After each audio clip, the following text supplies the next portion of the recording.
Hi everybody. Today I'm going to introduce you to vector addition, something we've talked about just a little bit, but I want to make sure that you guys got the right idea. It is a little tricky, and if you're one of those people who like geometry, maybe this is your time to shine a little bit. If you're one of those people who hated geometry, it's okay. There are ways around it, and so I'll try to suggest a couple of ways that you can make your life easier over the next two videos after this one.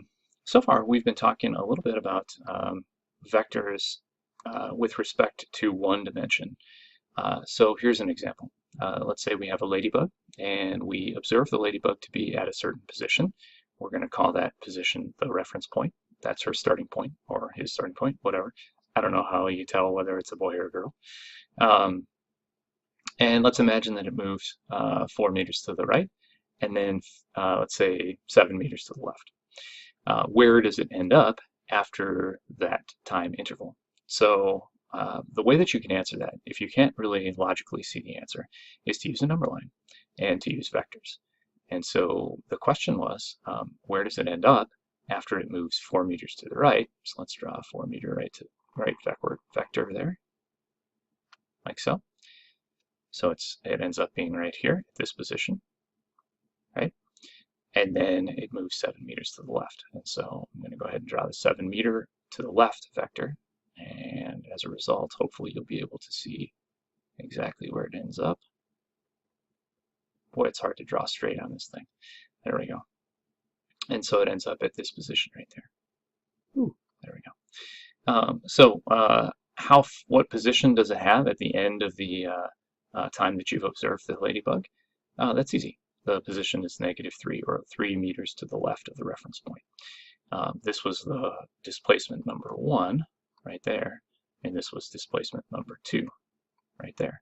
And this, in the end, was the, if you wanted to go ahead and draw that out here, I'll draw it out with a red pen so you can see it, like so. That was the total displacement, like that. So that vector right there shows us what its displacement was at the end. Now, this unit, we're transitioning from one dimension into 2 dimensions, and so this unit is going to be not just having a single dimension number line, but having a number line that goes horizontal and a number line that goes vertical. You're going to want to start to think in terms like that right now. So you want to start to think, okay, how can I analyze things horizontally, and then how can I analyze things vertically? And that'll make your life a whole lot easier. So imagine for a moment that we have the ladybug moves 4 meters to the north and then moves 2 meters to the east, or excuse me, 3 meters to the east. How far away is the ladybug from the reference point? And again, the reference point is at the origin right there. If you say 7 meters, you are not correct because the reference point measurements, the distance away from the reference point, is not along one dimension, but it's along 2 different dimensions.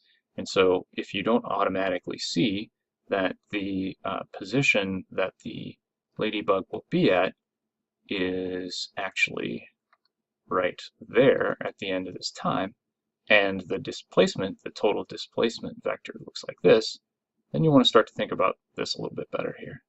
There we go. So that's the total displacement right there for that time. And so you can see that that's not 3 plus 4. That doesn't have a length of 7, right? That has a length that we can determine if we use the Pythagorean theorem. And so you're going to see that we're going to have to use some triangulation in this case. It just so happens that I picked a 3, 4, 5 triangle, and so I know that this displacement here is 5 meters.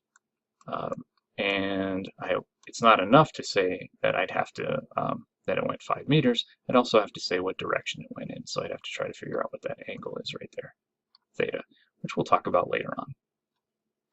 You may have noticed that I made this into a rectangle to be able to add them.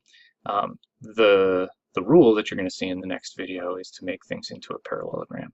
And so if I were going to go ahead and make this into a parallelogram like so, if I were going to add these two together, I would end up with something that looks like this. And so I'd have to try to figure out what that length is right there using the parallelogram that I have. It's not as hard as it sounds, and it's something you just want to make sure to prepare yourself for. The main thing for this video is that you remember that you can't just add vectors that go in different dimensions together in an algebraic way like you did with vectors that go in only one dimension.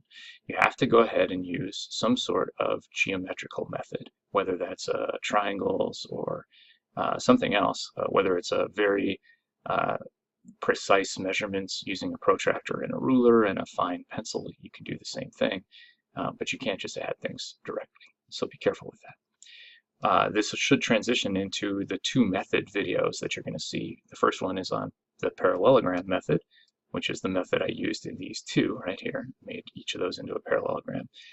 And the other one, the one that I prefer, is actually the component method because it's a little more general, but it's also a little bit trickier. So we want to make sure that we're careful with that. If you have any questions, please let me know. Thanks.